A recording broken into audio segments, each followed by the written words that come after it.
वो कह रहे हैं कि ऐसा कभी नहीं हुआ कि हम कोर्ट गए। आप लोग गुमराह करते हैं। नरेंद्र आरपीजी अच्छा, अब आरपीजी बोल रहे हैं, बोलिए।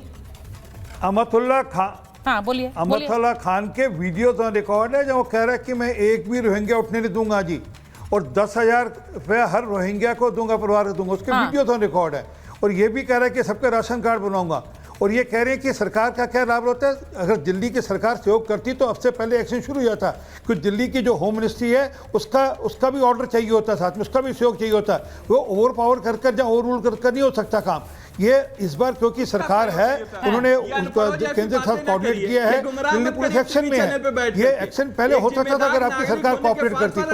आपके लिए तो रोहिंग्यास वोट बैंक है, आपके लिए तो रोहिंग्यास आपके लिए एक मुसलमानों का तबका जो कि विदेशी है, उनके यहाँ पर आधार कार्ड बनाकर आपने उनको वोट बैंक बनाने की कोशिश करी। इसलिए सच ये है कि रोहिंग्यास पे एक्शन आपको चुभना जरूरी भी है। मैं इस पर आना चाहती हूँ, क्योंकि ये बात सिर्फ दिल्ली सेंट्रिक नहीं है। ये बात सिर्फ दिल्ली सेंट्रिक नहीं है, इसीलिए मैं इस पर आना चाहती हूँ। क्या ये हकीकत है कि अलग अलग राज्यों में बहुत सी राज्य सरकारें ये क्रैकडाउन के बीच में बाधा बनती हैं, क्योंकि ये उनके वोट बैंक को डेंट करता है? उनियाल जी। सुचरिता, ये प्रश्न पॉलिटिकल पार्टीज के लिए कुछ और हो सकता है, हाँ। पर आम समाज के लिए बहुत गंभीर प्रश्न है। हाँ। हमारे भारतीयों को डिपोर्ट किया जाता है, एक सरकार जब चली जाती है दूसरी सरकार आने पर उनको डिपोर्ट कर दिया जाता है।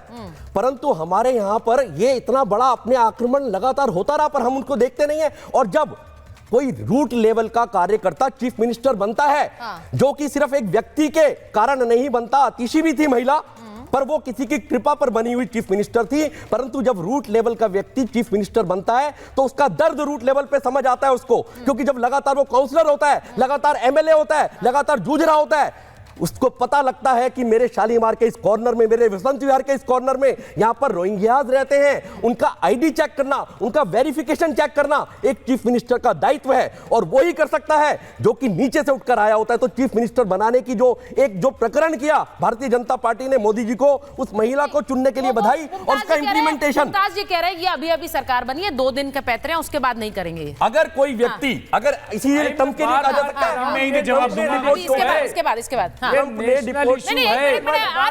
जी, आ रही हूं पहले दुष्यंत जी के पास। नहीं आप बोलिए।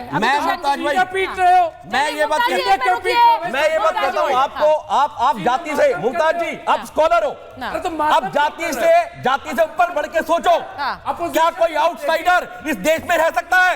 हमारी जो इनकम टैक्स पे लोग हैं उनकी छाती पर मूंग उछल सकता है। ठीक है दुष्यंत जी, मुमताज जी होल्ड टॉलरेबल नहीं है। एक मिनट दुष्यंत जी, भाई अपनी बात। एग्रेशन जो है उसमें सच्चाई नहीं है। सच्चाई मैं बताऊंगा आपको सच्चाई क्यों नहीं है। इनके ठंडेपन में है सच्चाई। कांग्रेस हमने रखा था। अरे सुन लो ना, हमने पाला था, सवाल पूछ ले, हमने दूध पिलाया था नागों को। सभ्यता से बात करें, संजीव जी सभ्यता से बात करें तो उसका भी विरोध है। संजीव जी देखिए, इस तरह से मैं डिबेट आगे नहीं बढ़ाऊंगी भैया। मुमताज जी, संजीव जी प्लीज। दुष्यंत जी बोल रहे हैं अभी, हम महात्मा गांधी को मानने वाले व्यक्ति हैं, हम गांधीवादी तरीके से बात करेंगे, ना बोलने तो वहां आप मुद्दे पर बात करिए, सवाल पूछिए। 2005 में कांग्रेस की सरकार बनी, ठीक है। अवैध बांग्लादेशी घुसपैठी जिनकी संख्या 14,916 थी, वापस भेज दिया गया। 2006 में 13,692, 2007 में 12,135, 2008 में 12,625। गूगल क्या नहीं, कैसी पढ़ के सुना रहे हैं? मैं झूठी बात कर रहा हूँ, यूपीए सरकार का आंकड़ा रख रहा हूँ।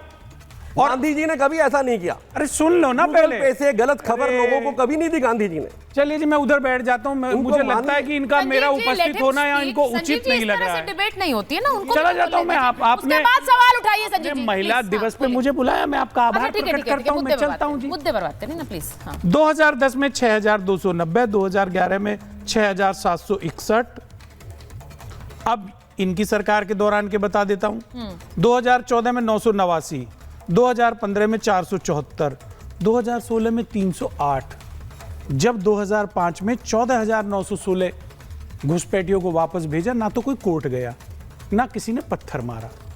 ये खुद काम नहीं करते, बात करते हैं, टीवी पे आके और बड़ी बड़ी बातें करते हैं, खोखले दावे करते हैं। अच्छा। आप अवैध घुसपैठिए कर निकालो। किसने रोका है आपको? क्या कांग्रेस नहीं निकालती थी? मैंने तो कांग्रेस के समय का आपको डेटा दे दिया। कांग्रेस निकालती थी। डेटा बता रहा हूं भाई आपको पूरी। प्रीति जी, वो कह आप रही है- बता दीजिए आपने इस साल कितने निकाले? आपने मुझे रोका, मैं हाँ, एक मिनट आप बोल रहे थे कि वो कह रहे हैं कांग्रेस निकालती यूपी थी। में लगातार, उत्तर प्रदेश में लगातार घुसपैठियों और रोहिंग्यास पे काम चल रहा है। हाँ।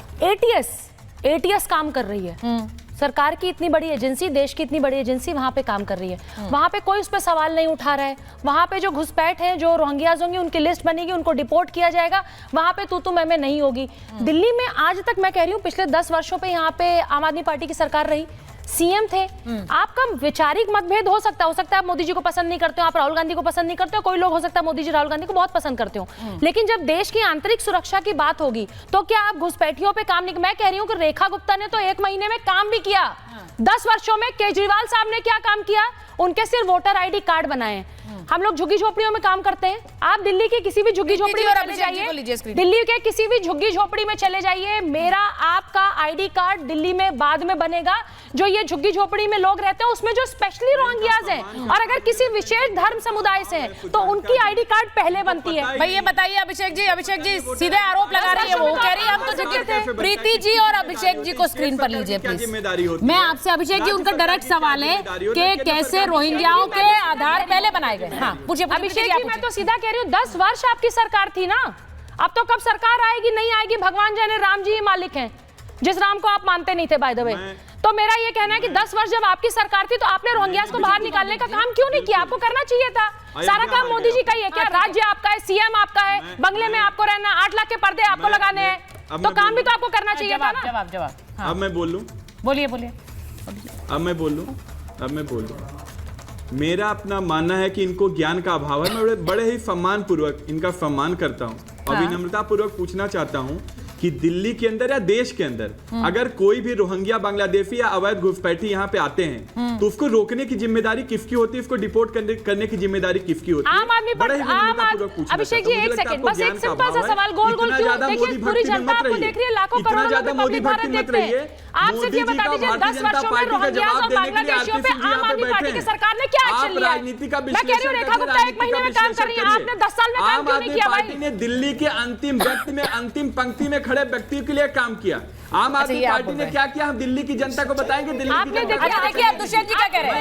एक सेकंड, मैं रोहिंग्यास की बात कर रही हूं, बांग्लादेशियों की बात कर रही हूं। अब लड़ाई से बच क्यों रहे हैं? आप तो लड़ाई खुलकर करते हैं, इसमें क्या है? एक मिनट दुष्यंत जी, लड़ाई से पीछे मत हटिए। क्यों दिया बात? देखिए हथियार तो चलाने पड़ेंगे, महाभारत में आए मैं हैं तो प्रीति हथियार पांडे शस्त्र जी तो की उठाने बात पड़ेंगे। से पूर्णतः सहमत हूं। दिल्ली में राज्य सरकार का भी, क्योंकि लॉ डिपार्टमेंट राज्य सरकार के हाथ में अभिषेक जी को है, ऑडियो ये प्रश्न है राज्य सरकार को बताना पड़ेगा उसने अवैध घुसपैठियों के निष्कासन के लिए क्या कार्य किया। ये जवाबदेही से बच थोड़ी ना सकते हैं। अभिषेक जी, दुष्यंत जी कह रहे हैं कि आप लोगों ने दोनों की जिम्मेवारी है, लोगों ने सिर्फ आधार बनाने, केंद्र और राज्य सरकार की जिम्मेवारी है। एक सेकंड मुमताज जी, मैं अभी